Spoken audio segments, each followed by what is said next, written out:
Today's guest sees herself as custodian of her organisation. A CEO, she knows she needs to bring ideas and vision about what she wants to achieve in her role. But underpinning it all is listening to the people around her, helping them to achieve their unrealised ambitions. I'm Lee Griffith, a communications strategist, executive coach and all-round champion of leaders who shun the old school stereotypes. I'm here to help you get clear on your strategy, implement some self-leadership and connect with those you serve through your communications so that you can deliver improved organisational performance, engagement and reputation. Visit sundaysskies.com to subscribe to my newsletter and get notified when new episodes are released every fortnight.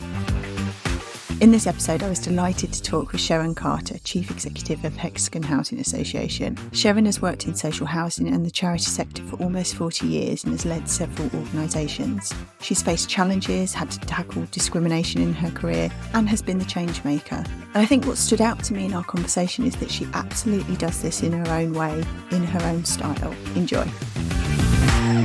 I'm delighted to welcome Sheron Carter to the Leaders with Impact podcast. Thank you very much for agreeing to talk to me today. Oh, you're welcome. First question that I ask everybody that comes on this podcast is to tell me what impactful leadership looks like to you. Oh, that's a really good question. I think for me, impactful leadership is about making a difference, but doing it in a way that gains the support, not only of the people who you need to work with to make that change, but also the people that change is going to impact. There is something about people believing that the thing you want to do is a good, right, profitable, whatever people's motivations are, but it's a desirable thing to do, and that there is a confidence in your end goal, the plan that you have to deliver that end goal, and that trust and confidence of people around you that you're approaching it in a right and acceptable way. I think that's how I would describe it. I like that. And you've used a few words there that really resonate with me. And I think we'll probably pick on some of these as themes later as we talk. Can I take you back a little bit? Because I like to explore what's happened in a leader's life that's perhaps shaped the person that they are today. So what's your story? Well, I started in housing it's quite a long time ago, 1984. One of the things that encouraged me in that direction is that I myself had some housing difficulties and I needed to call on some help until I got myself better established. But during that time, it just raised my awareness of how difficult the housing situation was when you do have housing difficulties. And also the way that people treat you when you're accustomed in those situations. And I thought that just stayed with me, is having to meet with somebody over a particular problem and really being treated as though I was disregarded and I didn't matter. And it put that fire in my belly from that day. And I remember I always tell this story. It's quite funny that I remember saying to this person, all that you guys are good for is to sit in your offices and drink tea all day. And it's just interesting that I now drink surprisingly lots amounts of tea. So now the table has turned a bit. But it started off really not being happy with the way that I felt when I was in that situation and feeling that I could do better. So I always had this desire to go into a profession which was about helping people, caring for people. And I thought for all of 5 minutes that I would be interested in going into the field of social work. I went on a course to kind of learn a bit more about social work before taking on the qualification. And it taught me that wasn't quite where I wanted to be. It's quite challenging when you're having to make those really difficult decisions on other people's lives. But I wanted something that was associated with it. So I sort of segued into housing through that thought process. I found a job in an advice centre. And when I took the job at the advice centre, it was thinking that social work would be the next step. And in the advice centre, it was about housing advice. It was dealing with homeless people. I remember when I won my first case, we went to appeal and I won my first case. And it really put that fire in my belly that this is what I wanted to do. And I sort of stepped into the housing management side of it thereafter, and I've built my career from there. So I guess from that very early stage of believing when you're young that you can change the world, which is what you need to kind of get you going. believing that I could make the difference and I could change the world is what got me into working within housing.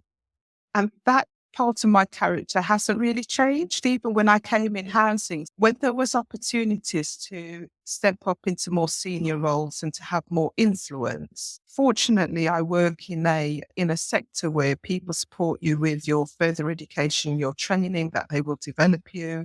So I had opportunities to go back to university, to study housing, to sit on various boards, get involved with various projects. And that at each stage of my career just put me in touch with people who were doing other interesting things, and opportunities came my way, really from having a healthy curiosity, having a fire in my belly, and being ready and willing to get involved.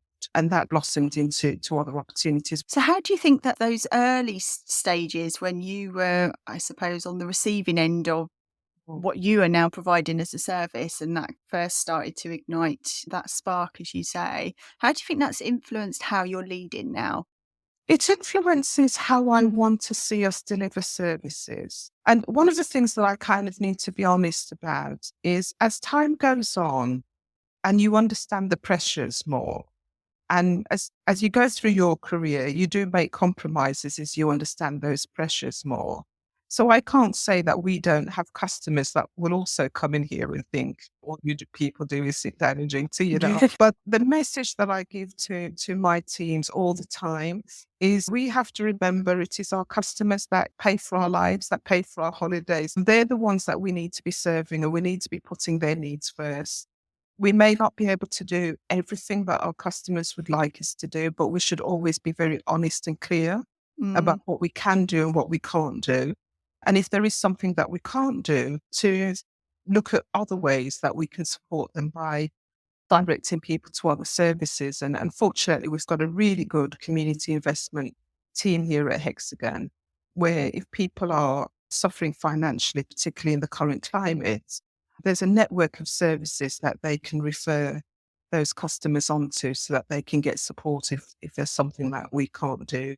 I'm really interested in your use of language, because you refer to the people that you support as customers. And Yeah. I suppose when I was preparing for the interview, I Yeah. automatically started to think residents as a word. Is that Yeah. something that you've been very conscious of in how you refer to the people that you serve? We use the language interchangeably. If the truth be known, I do know that we do have some people who are very strong on, they want to be referred to as a tenant, or they want to be referred to as a leaseholder, because that's how the legal relationship is established between the two parties.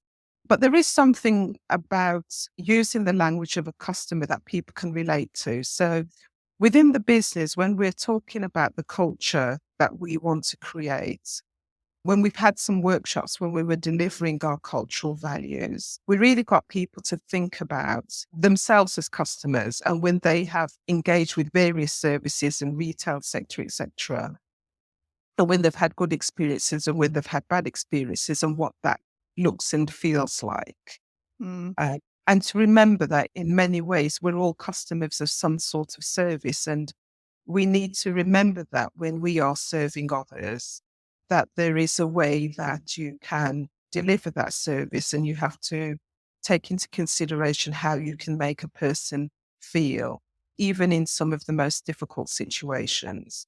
And we don't always get that right, but there is an ethos around putting the customer first in terms of our cultural values. We've used the acronym CARE, and the C stands for customers at the heart. And it is about, in the way that we communicate, in the way that we deal with our customers, we need to understand that we're working in a business which is about them, and it is about their housing need and how we can address that housing need. With regards to your customers, your tenants, residents, what do you see your role being? I see my role as establishing a strategy for the organisation, ensuring that we have the allocations of budget and the planning and delivery of services that ensures that our customers have a decent home and receive decent services from us. And I need to do that with my team, of course, in a number of ways. But it's making sure that we've got the right plan. It's making sure that we're focusing on the right things. It's making sure that we've got the right tools within the organization to deliver. One of the elements of our corporate plan is really about modernizing. Hexagon's a great organization. It's been working within South East London for a number of years and well recognized within the community. But pre-COVID, when everybody was in the office, a lot of our systems were a bit old-fashioned now. People were together, they could converse. It was a very kind of oral tradition that we had here. And what we found during COVID, when very, very quickly we all had to be agile, is that some of our systems and processes, be honest about that, some of our systems and processes were not, well, the weaknesses within them were revealed during that period. So coming out of lockdown and reestablishing our services, it's revealed that as a priority, that if we want our staff to give customers a really good service, we need to be modern. We need to ensure that all of our systems, processes, IT, infrastructure is up to date, is automated, so we can make it easier for customers to communicate with us and for us to communicate with customers. We're very early on that journey. There's a lot to do, but it's an essential plank of the strategy going forward. And very much one that staff buy into, because once we achieve our objectives, it will make it easier for them to deliver the good services that they want to give. And you mentioned staff buy-in. What have been the levers you've pulled on to try and get that buy-in along the way? Well, I think as a leader, you need to be approachable, you need to be present. So although we have hybrid working at Hexagon, I make sure that I'm in the building 2 or 3 times a week. I'll do my blogs on Hive. We'll have quarterly full staff meetings. We call them team briefs. There's all sorts of things that I need to do to keep on communicating so people know what we're up to. And so I think that there's various elements of that. So if I sort of step back a bit and break it down, one of the things that I've put in place is our 5-year corporate plan. And it was important to me how I went about doing that. So coming into the organisation, I took on this role in June of 2022. So just over a year in post. And in my first few months, it was very much about listening. Rather than coming in with preconceived ideas, it was very much about listening. It was going to all of the meetings. It was going to the board meetings, staff meetings, etc., and really hearing all the good things that the organisation's doing, but all of the other things, the unrealised ambitions that it had yet to achieve. And along the way, we've had joint working with the board, board away days. We've had away days with the executive team. We've had conversations with the managers and directors, feedback from staff, from team briefs. And the cogs of my brain were just churning through all of that engagement and constantly thinking about, this is what people are telling me. And I do think essential planning of getting buy-in is really listening to what people are telling you and then feeding that back in your approach. I've heard you've said this. This is what I'm thinking. I'm interpreting that and I'm thinking this is what we need to be doing about that, and having those conversations along the way. So at the point when we launched our 5-year corporate plan, which I think it was about March of this year, there wasn't really anything in there that was a surprise to anyone. A number of people have fed back to me, it reflected their reality, that we do need to have a bit of a reset in this new world that we're working in post-lockdown. Can't say post-COVID because we've still got COVID, but post-lockdown, we needed to work in a different way. People could recognise that the tools that we were saying we need to put in place, they could recognise that they need all of those things. But I started off from a really good place, which is I came into an organisation where it's a really nice place to work. Staff are really supportive of each other. There's a real willingness and desire to do good for the community. A lot of people who work for Hexagon live in the communities that we serve. And so the desire to do good was already there. You're sort of pushing on an open door, so to speak. My job really was to hear their thoughts, ideas about how we can move things forward and package that in a deliverable way. So I think it's halfway there. The job that I will have to maintain that staff buy-in is that now it's all about delivery. We've taken time with our cultural values. We worked with staff and tenants to co-design the cultural values. So the work has gone into listening, sharing, co-designing what we need to do. The proof now is in the pudding. Now it's all about delivery, because we can lose that goodwill and trust very quickly if people are not seeing change happen as fast as they would like to see it happen. So that's the journey that we're on now. I'm working with, because modernizing in terms of our IT infrastructure is very much part of our priorities for the first year or two of that plan. So I'm working very closely with a project manager to just make sure that those deliverables are being met, but also that we have a good communication plan. So everybody is up to speed with what's happening, what we've achieved, and what we've yet to achieve, but we're making progress on. So it kind of keeps that confidence that things are happening. Yeah. I really love that way that you framed almost that uncovering of people's unrealised ambitions, because I think that's such a nice way to present something, particularly if you're new in an organisation. And often leaders can come in with this is my vision and this is what I want to achieve, and haven't done that sense check. And actually you've given permission to people to say, all I want to do is make your dreams come true, almost, in a way, isn't it? Well, one of the things that I always remember in my role, as with most charitable organisation, Hexagon isn't my company. Hexagon is a company that has appointed me as its chief executive. It's got a vision, it's got a mission. It was here before me and it will be here after me. So I am very aware that I sit in this seat as a custodian of the charitable objectives which the board ultimately need to set. So I think that's why it's important that I remember that, give myself a bit of humility in my role. Of course, I'll come to the table with some ideas. I've been in the business for nearly 40 years. I've worked for a number of organizations. You see different approaches in different places. And the value I think I bring to the table is bringing that experience with me to this role and having some ideas about how we could do things in a different way. People will share to me, oh, we need to do this, we need to do that. But then I can say, well, have you thought about this? Or have you tried that? Or actually, I'm not sure that that's the right thing to do because of these reasons. So I think it's helpful when you can come in as a leader and your staff, your board, your stakeholders feel that you're knowledgeable about your subject, you're clear. And I think particularly at Hexagon now, and because of the operating environment that we're working in, which has been quite challenging for housing associations of late, bringing us a calmness to working through those changes.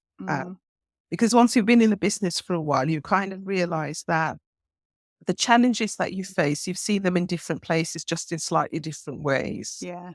And there are different approaches and there are other people out there, and you build up your networks, and networks are really important, I think, for leaders. You build up your networks so you have good people around you that you can share your experiences with, and you can share their stories about how they've tackled similar issues or how they've realized new ambitions. And all of that adds value to how I will fulfill my role as custodian of Hexagon while I'm its leader. You've mentioned the role of the board and of your executive team. One of the things when I work with leaders we focus on is how you get that alignment. And obviously that's probably been a priority for you in this first year as you've been developing the strategy and whatnot. So how have you approached building alignment with that most senior team? You have to keep the conversation going, and it takes time. On our board, we have a collective of people with different interests. And on any given subject, there'll be one person who feels more passionate about one thing than another, and people who will want to push on a particular ambition more than another. One of the things that I work with my senior team to always do is to come ready, but first of all, to create those spaces for conversations. The board meetings, they've got busy and full agendas, so that's not the place to do it. So we'll have our time where we have away days where we're away from the phones, we're away from the office, the executive is working with the board. And when we're sharing new ideas or new approaches or we're relaying anxieties, it's really about coming to those spaces prepared with the facts. We come with some evidence about what is happening in our external environment, what is happening within the organization, what are some of the options in terms of how we can deal with all of those things. What's our chosen preferred option and why? And then the board can have various different opinions with that. But I think it's about managing a conversation, coming to the table, being prepared and willing to accept that there are 2 or 3 different ways that you can approach something, and that you genuinely give people the space to have that debate and to come to a solution, a conclusion that you're all happy to buy into and share. I think if you start a conversation with a very fixed idea that this is the only way that we're going to do this, you can lose people very quickly. I find, generally speaking, that when people feel that they've been heard, then they can hear you. So there's constantly that kind of back and forth in the relationship. And you've got some experience behind you, you've got some ideas. And once you built up that trust, it gets easier as time goes along to get buy-in for some of your ideas. But I've got a good board and I've got to share that. If they don't agree, they'll say so. And that's okay. Yeah. It's also about making people feel that it's okay to have a different view. Actually, your idea is really good. Let's try that. This might actually bridge quite well into, I wanted to go back about your comment around your values that you've been developing and the culture work that you've done. I suppose I want to know, and I'm not saying this of your organisation, but in other organisations, the values end up becoming a poster that gets stuck up on a wall and everyone doesn't really live by them. I'd love to know, as a leader, how you're testing that it's working. Well, you have to keep on going with it. So we had our workshops where we co-designed our values were in February and March of this year. And as the starting point, as I mentioned before, it is about making sure that the values that you come out with, people can look into a mirror and they can recognize it. They can recognize, actually, that is absolutely what we need to do. That's absolutely what we need to be standing for. That absolutely makes sense. So I think when the feedback I've had from customers and staff is that, yes, they're the right things, but I have had to have that conversation constantly since we drew up those values. So in the team meetings throughout this year, and I had a meeting on Monday, I'll go to the team meetings just to talk about culture. But the conversation isn't then about the acronyms on the wall. It is about what's getting in the way of doing that. And you can find out all sorts of nuggets. You can find out what's happening over in this team and what's happening over there. And that's, to me, how you make culture come alive. It's not everybody being able to chant the mantra. It is understanding, if we want people to behave in this way, what is stopping them from doing that? And sometimes it can be not understanding something, another person not giving somebody something, not being aware of something. There's a story behind it. And it's constantly unpicking that, understanding that, and dealing with all of those individual blockers as you find them to move things on. And I don't think you ever get there. I don't know that any organization gets there. I think with culture, it's about being really conscious of what you want to achieve and making sure that that is part of your everyday conversation. So it will be part of our annual appraisals. It will be part of we've got a template for when people are having their performance review meetings with staff. We'll raise it within team meetings. When I go to other people's team meetings, we'll have that conversation. And we have training, which is designed around our values.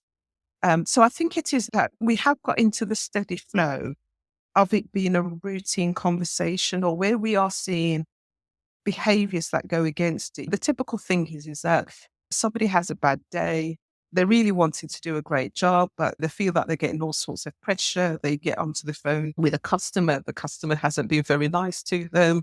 And they come away thinking, ha ha ha. And that can be an internal customer, a colleague, somebody from another department that's making demands or something. And I think it's just reminding people about how you would feel if you're in those shoes. And actually, you just need to be conscious of it. It's absolutely okay to have days where you feel negatively. The message that I always share with everybody is, because I think this whole notion that you don't have biases is nonsense. I think everybody has biases, conscious or unconscious. What you're familiar with, what you prefer, all of those things shape biases. I think the most that we can ask of people is just to be conscious of them and be conscious of when they can get in the way of you treating people unfairly. And when you're in an environment, when you're dealing with customers, there are opportunities every single day, every single, hour of your working day for those biases to come to the fore, because you will come across, or people will say something to you that will trigger you. It comes with the job. So I don't have the unrealistic expectation that those things go away. I think you just need to be really conscious of it. And one of the things that we might always also need to think about is, how do we equip people with the tools that they need to deal with those triggers when those triggers occur? How can they give themselves space to step away from the phone if they're in the customer services team and have a moment? What are the different things that we can do so that that person can say, look, I need time out. I need to sit in a dark room somewhere for a few minutes and come back to this. But it's all of those everyday things, I think, that makes the difference to creating culture. But I think it's always a work in progress. I first came across you, probably I think it was last year, and it was a video that you did for International Women's Day. Yeah. And you spoke about not allowing other people's perceptions of who you are and what you should be as a leader to define you. Can you share a bit about what your experience has been and how you've tried to overcome perhaps the barriers that you might have faced in your career? First of all, I'll say that I'm 58 years old now, and there is something I think that comes with age and maturity where you kind of settle into yourself eventually. Yeah. Yeah, I know that feeling. But at the early part of the career, I faced it, and I think most people face it. But you always have this challenge of, am I the leader that people expect me to be? You can't help but to second guess yourself or question yourself. And we all have those in small and large ways throughout our career. So I think when you heard me speak on International Women's Day, it was really reflecting on that. And when I have felt most comfortable and when I have felt that I have given the best of myself as a leader, is when I have consciously questioned, which organizations do I want to lead? It can be challenging, I feel, for a leader to be in an organization that really doesn't fit with their culture and values, because you're constantly making compromises. Do you fit in? And I remember kind of many years ago going for an interview for an organization. Fortunately, I didn't get it, but it was a very boisterous, kind of heavy drinking, out on the town and so on. If I'd got that job, I would have found it very difficult, because that's not what I like to do. It's not how I like to spend my time. But if you're a leader in those environments, and I've heard these stories from so many different people in different ways, you feel that you have to blend in with the senior culture of the organization. You need to be seen to be playing the part. I've been fortunate to, in most jobs that I've secured, to be working in organizations where my values feel at home within the values of that organization. And I think it's really important, if somebody is in even a managerial position, I'm not necessarily saying the most senior leaders within the company, that if you continuously feel compromised, undermined, all of those things, there are other places to work. And I think where you get to a stage where you value yourself as a person is when you recognize that within yourself, that, you know what, I bring something to the table here. And if you don't value it, then I will take it to where it will be valued. Mm, And it's not necessarily, it's easier for me to say that at this point of my career, but I think it is so important. I've seen so many people feel diminished and lose confidence yeah. when they've stayed longer than they should in organizations that don't value them. Mm, And the confident, vibrant, energetic, full of ideas person becomes lacking of confidence, second guessing, etc., etc. So that's the advice that I give if I'm mentoring anyone and they're feeling very kind of challenged in the work environment that they're in. It's one of the conversations that I would have. It's not always about you, although some of it is, mm, but it's also about one of the books that I read many years ago, which I always draw on, is Steve Covey's book, Seven Habits of Highly mm, Effective People. And the thing that stayed with me from that book is that term about being response able. And you can't control the way that other people may behave, but you can control the way you choose to respond to it. yeah. Um, and that stayed with me. And at times when I kind of feel, oh, I'm not sure about this situation, that's one of the sayings that will come back into my head. You do have some choices. You Mm, may feel that you don't, but you do have some choices. And it's about encouraging people to feel confident to make the right choice for them. You yeah. spend most of your life in work, if you're fortunate to have a job, and you're more fortunate to have a job you enjoy, you spend more time in this environment than you do with your family and friends. So why do you want to be in an environment that just causes you a lot of pain? Yeah. Yeah. I totally get that. One of the things that I've grappled with for a while now, and I've had many conversations with people about it, is the sense of knowing when you should be challenging and seeking the change from within and when it's time Yeah, to walk away. yeah, Because there's something for me about, we see that in maybe more toxic organizations, that the good people leave and then the kind of toxicity rises to the top yeah, and stays there. yeah, And is it ever going to change if people don't challenge and change? And it's a real burden to put on people as well yeah, to be the yeah. change. And I haven't got an answer for it. And so I just wondered what your thoughts were, really. Oh, don't get me. I mean, when I was young, I was very much up for challenging everything that moved when I was young in my career. So I do think that in the early part of my career, I worked for a couple of organisations that were challenges. I'll give you an example of one.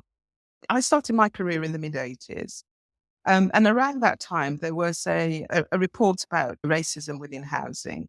Mm, And there were a number of housing associations at that time when the Commission for Racial Equality published that report that suddenly recognized, oh, sugar, we don't really have very many black and brown staff. We need to do something about it. And certainly the first housing association that I worked for, and I certainly think also the second one that I worked for in the 80s, they began to recruit people from the local community, partly because of the influence of that report. But in terms of the mindsets of those organizations, they haven't really changed. mm, I remember then stepping into organizations. I remember the first one. I smile now when I look back on it. But yeah, it was where people in the maintenance team would have naked women on the walls. And I remember I saw something on the photocopier which had some jokes in it, which were blatantly racist jokes. And I remember when I took this copy off of the photocopier and marched to the manager's office and said, this is not acceptable. And I became a union rep and you do all of those things. I absolutely do believe that it's right to make change within an organization. I wouldn't necessarily say that I felt uncomfortable in those organizations when I was advocating for that change. I had colleagues there that I really enjoyed working with. We had a good social life. Mm. I had the fire in my belly to stand up for myself and what have you. So I don't necessarily equate not feeling valued or it not being the right place with you in being in an environment that is just dull and nothing's happening. If you have that energy, if you have that in your belly, if you're a change maker and you've got that support, knock yourself out. I think that's absolutely right. I think it's understanding the two. There's a difference between going in, making that choice that this is important enough for me that I want to make these changes and I have enough support around me to feel empowered to make that change. And then it can be a very positive thing. And I thoroughly enjoyed my time shaking things up in those early days. But I think it's very, very different. Unfortunately, I haven't personally faced sexual harassment in the workplace or anything of that nature. But I've known people who have. I've known people who have constantly been overlooked for promotion for no other reason than they don't fit in. Mm. Some of the choices I've made for who I will work for are because I think it's more likely, never definite, but it's more likely that they're organizations that would value somebody that looks like me, 5'0" Black woman with dimples. You know, they would see me as somebody who could potentially lead their organization. But there are some people who have gone into careers in organizations where they're not that open to whatever diversity strands they're not open to. And it can be very difficult for those people. At some stage, I think, yes, make that change within because somebody has to be the change maker, but also recognize that it should be your choice. Yeah. If you want to be a change maker in those environments and it's your choice, you've got the tenacity and you like a bit of a tussle, go for it. But it has to be your choice. I think once it gets to the point where it's diminishing you, it's affecting your confidence. I think that's time to think, is this the right environment for me? I've done as much as I can. Mm. I think all of us owe a responsibility to ourselves and our mental health, whichever level you are in an organization. And if a challenge at work is getting to the point where it's affecting somebody's mental health, I think at that stage, even if you don't think of it as mental health, even if it is about those very early stages of depression or anxiety or so on, I think if it's getting to that stage with somebody, they first owe the duty to themselves about whether this is the right environment for me. There's kind of like the extreme examples, and people might be on different parts of that pendulum. But as an extreme example, that's one of the circumstances in which I would say something that could be an enjoyable challenge can start to be not healthy for you and start to diminish you. And I think that at that point, people really do need to think whether it's the right place for them. Yeah, I think that's a really important internal red flag for people, isn't it? To just to be mindful of what's happening to me and my body and what's it's telling me, and of whether I should fight or flight, I suppose. Isn't it? Yes. We're getting to the end of our time together, but I've got a couple of final questions. What's the hardest part of leading for you? That's a really good question. What is the hardest part of leading to me? I like to feel that I have got the trust and confidence of people around me. It gets very difficult if you don't feel you have that. It's encouraging and it's motivating, I think, when you feel that you have that. With that, I'm pretty resilient. So most of the organizations that I've led have had big challenges. I can see my way through that. If there's trust and confidence, I have a team that's supporting me. I think when things can get difficult, probably experienced this one or two times myself, and I've certainly seen the extremes of this with other people. If you're working at a senior level in an organization, if you're working as a chief executive and you have an executive team that don't support you, that can make life very difficult. If you've got an executive team or a board that don't support you, it can make life very difficult. I think if you have those, you can share that burden of leadership for the things that you need to do with the business. But if you don't have that, that can be very tricky. Fortunately, that hasn't been a big problem that I've had throughout my career, but I have faced it occasionally. What do you do to switch off so you're not in CEO mode all the time? I must admit that work-life balance is something that I need to continue to work on. I'm a bit of a workaholic. I've been known to do the odd weekends. I go through phases. If the job demands my time, I'll give the job my time. When things are more settled, I like to go on holidays. I'm partial to the odd nonsense stuff on Netflix. I love interior designs. I love decorating.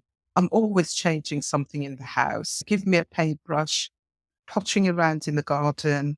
All of those things, that's activities where your mind just goes, your mind goes blank. You're kind of thinking about something, but the sorts of activities where you can just sort of just wander off into your own little world, and you're not thinking about, you're not trying to solve anything. You're just wanting to get these weed out. Those are the things that I do. Read a book. Nothing exciting. I'm very dull outside of work, but those are the sorts of things that help me to relax. Don't say it's dull, because that's making judgment on my life too there. I'm more exciting than we. And so my final question is, what's the one piece of advice you'd give to an aspiring chief executive? I think you need to understand why you want to be a chief executive. You need to understand what's driving that. I think you need to be optimistic. You're going to face difficulties. And I think that you have to have the belief that with your input, with the support of people, you can make things better. I think you should listen more than you talk. I spoke earlier on about really kind of understanding what people need. I think whether you're working within the private sector, the public sector, the charitable sector, essentially you are there to deliver what the customer needs. And you need to spend some time to understand that within an organization, you need to understand what the staff need to be able to deliver what you need them to deliver. So listening more than you talk, I think is really important. But you do need to have an end goal in mind. One of my first jobs that I had as a managing director, I remember I turned up on the doorstep first day, and the one member of staff that I had, because it was a new organization I had to build up, and the one member of staff that I had, the first question she asked me as I got through the door is, what's your strategy for the organization? And what was going in my head is like, can I put my bag down first? But very, very quickly, people do look to you to have an idea. You may not have, you do need to listen and all of the things that I said, but people want you to have clarity. People want to know, where are we heading? What do you believe in? What do you want to do? Do assemble your ideas, do your research, talk to people, do all of those things. But going into a job, I always ask myself this question. If I got that job, what do I want to do with it? What do I want to do with that place? What is it do I want to make them more ambitious? Do I want to help them to get over a difficult situation? What is it that I'm wanting to do? I think you need to be clear about that before you step into a leadership role. I love that. I think that's perfect point in which to end, and a great reflection for others who are perhaps about to move into that next role. Thank you so much for your time today. If people want to give their own feedback and to say thank you for all the insights you've given, where can they find you online? Find me on LinkedIn. You can find me on, it's called X now rather than Twitter, but I'm more active on LinkedIn. I will put the links in the show notes for people who want to connect and say hi to you. Well, thank you again for your time. I really appreciate it. If you enjoyed this episode, please let me know on Apple Podcasts or on your app of choice, and drop me a line over on LinkedIn. You can find me at Lee Griffith. I'll be back with the next episode in 2 weeks' time. So in the meantime, remember to sign up to my newsletter at sundayskies.com to get notified of new episodes, guest appearances, and further insights on how to lead with impact. Until next time.